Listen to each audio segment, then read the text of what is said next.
Hey everyone, and welcome back to the channel. Today, we're diving into the incredible life of Elon Musk, a man who's not just changing the world, he's rewriting the rules of what's possible. Born in South Africa, Elon wasn't your average kid. He was a voracious reader, a coding whiz, and already showing signs of his ambitious spirit. He taught himself programming, sold his first company at 12, and eventually made his way to America, ready to conquer the tech world. His early success with Zip2 and X.com, which merged to become PayPal, made him a multimillionaire. But Elon wasn't content with just financial success. He had bigger dreams of sustainable energy, space exploration, and even merging human consciousness with AI.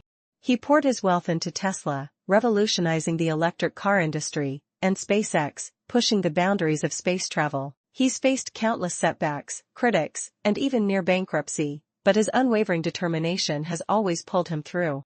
Now, Elon's not without his critics. His outspoken personality and ambitious goals have often landed him in hot water. But one thing's for sure, he's a force of nature, a visionary who's challenging us to think bigger and dream bolder. So, what do you think? Is Elon Musk a genius, a visionary, or something else entirely? Let us know in the comments below. And don't forget to like and subscribe for more amazing stories.